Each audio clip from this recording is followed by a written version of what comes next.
Goettl, coming to you here from beautiful Gearing, Nebraska. We're down here for the Gravel USA National Championship race, kicking off tomorrow at 6:30 a.m. We rolled in yesterday, got to ride a little bit of the course, got up this morning and we drove the last 20 miles of the course, and there's a little bit of a steep climb that kind of kicks up at the end. So whatever group you're in is gonna probably explode right there. And then after that, I just got done riding the first 20 miles of the course. Nothing super crazy at the start until I'd say mile 16-ish. This backside of this climb back there starts. It's not steep or anything like that, but it is a bit mushy and sandy, so that really robs your power. So I think that'll kind of help split things up. But yeah, I am pretty excited. This reminds me a lot of the gravel back in my home state of Minnesota. Other than it's a little bit softer, it's pretty darn smooth. There's nothing real techy about this course, and the climbs are a bit shorter, so I believe it really suits my abilities. All in all, just excited to hammer for 130 miles, try and go for a good result here.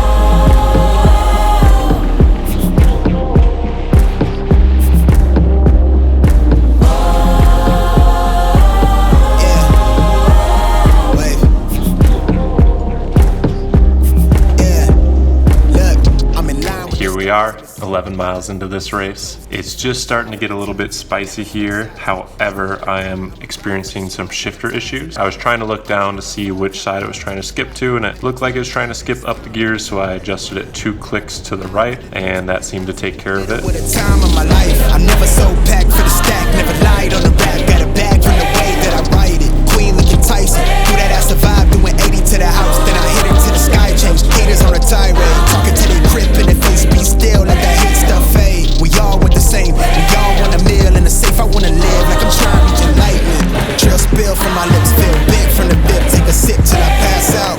Try and get grit, but it don't make sense, cause you can lose life on this fast route.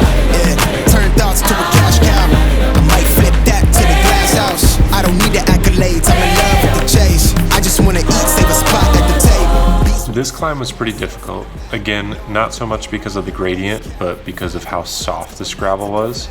I was really struggling to find a good line in the gravel, so I kind of popped out over here to the left to see if I could find some harder pack stuff, but wasn't really too much here, so kind of tried to hop back in the line.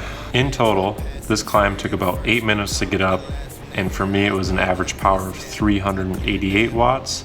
And then when we dive into the last 5 minutes of this climb, we see that's where the action really took off, with an average of 456 watts, normalized 482. So yeah, this is a pretty strong push to get over this first climb and make this separation, I'd say maybe in half. So 30-ish riders in the front, 30-ish in the back. I did get gapped just ever so slightly at the top of the hill. However, I was able to make it back into the draft and make the first selection of the race. Your prayers, I might put you on the guest list. Young, reckless, gold in my soul, got the same on my necklace.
We are now at mile 29, 1 hour and 16 minutes into this race.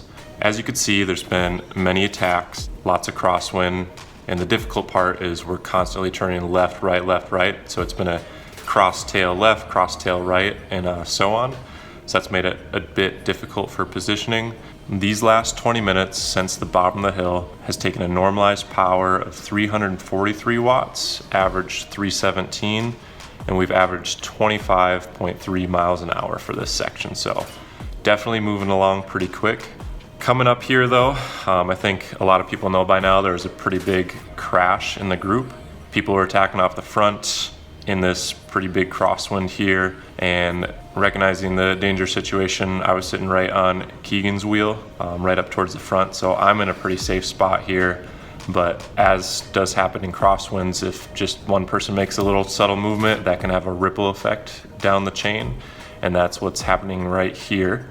As we all kind of shift to the left just a little bit, a couple riders overlapped wheels behind us and a bunch of the field went down. I believe there were 10 or 11 DNFs from this crash. We all look back and see the carnage across the road and look at each other, and kind of one of those moments where you are very glad to be where you're at, right place, right time. This isn't necessarily how I wanted to make it into this group, but you know, part of it is recognizing those situations and trying to be at the front in those dangerous places, and that's where I was. So yeah, we're gonna take it and roll from here.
We are now about 41 miles into this race as we approach the next climb on the course here.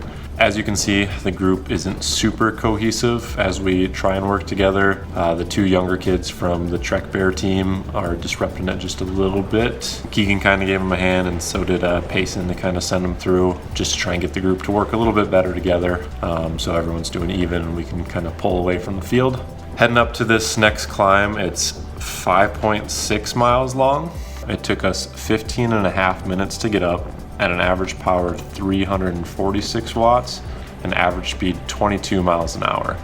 We did have a crosswind and it was a very slim gradient, but we were absolutely flying up this hill as we finally got the rotation working really well. If we take out the first 20 minutes of the race where we just kind of putzing along, from that point until the top of this climb took me an average of 299 watts, 340 watts normalized for an hour and 45 minutes. So it's been a pretty big heater of a race up until this point, and it just gets harder right here with this cross tailwind.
This part right here is pretty tough for me to watch, as this is the moment that I get dropped from this group. Looking back at the footage, I definitely made a couple little mistakes closing gaps when I probably shouldn't have, and kind of let the other kids that were sitting on close them instead. But at the end of the day, no excuses. I just didn't have it here to stay with this group as we turned into the cross headwind section. Soon after here, I see that Lance is also fallen off the group, so I put in a little steady effort to get back up to him. However, once I catch him, just trying to draft in this gravel was so difficult because there were basically like 2 good lines in the tire tracks, and outside of that, you're riding this just soft, shitty gravel. So I couldn't really decide whether it's better to be in that crappy gravel off to the side or right behind him. He's just a little bit too strong for me right here, and I can't keep with him.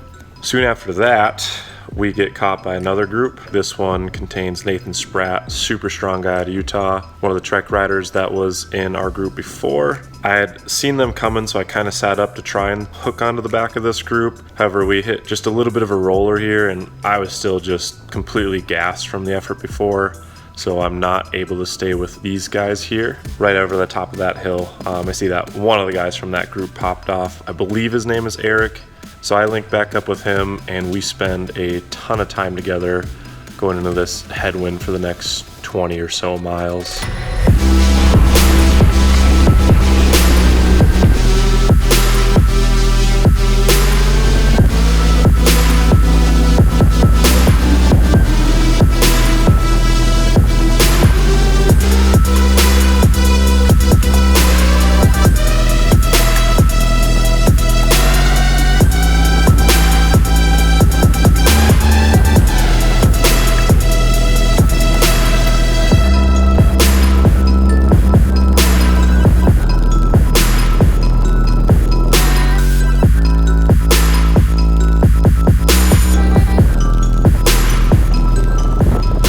At about mile 83, we look back and see there's a bigger group of 5 or 6 riders coming up on us.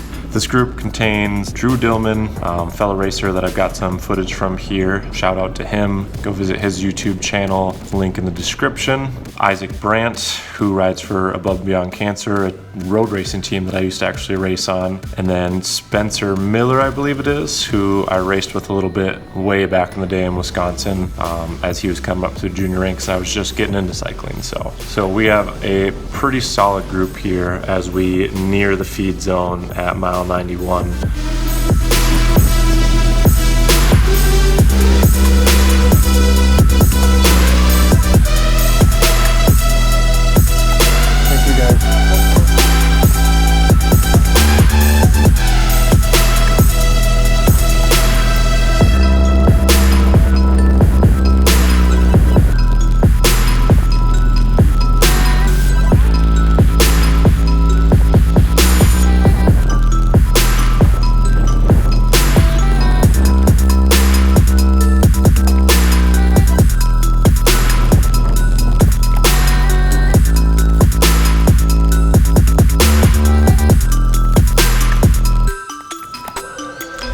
We're now just hitting mile 97 of the course, 4 hours and 41 minutes into this race as we enter the Wildcat Hills State Recreation Area.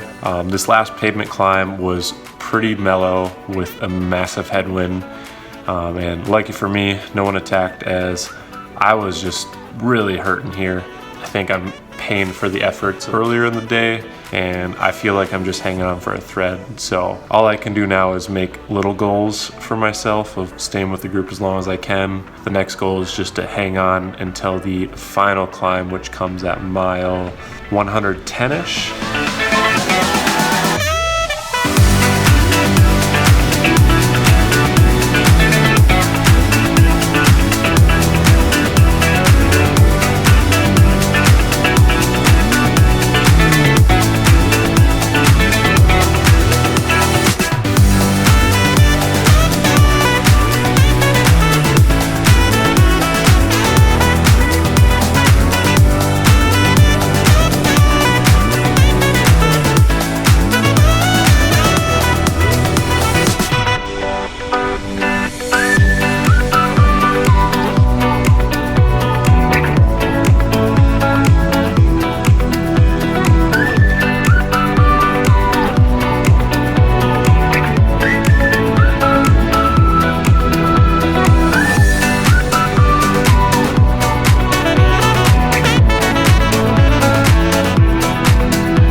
And that's a wrap on Gravel Nationals. Unfortunately, the microphone on our DSLR wasn't working, so we didn't capture any of the audio here.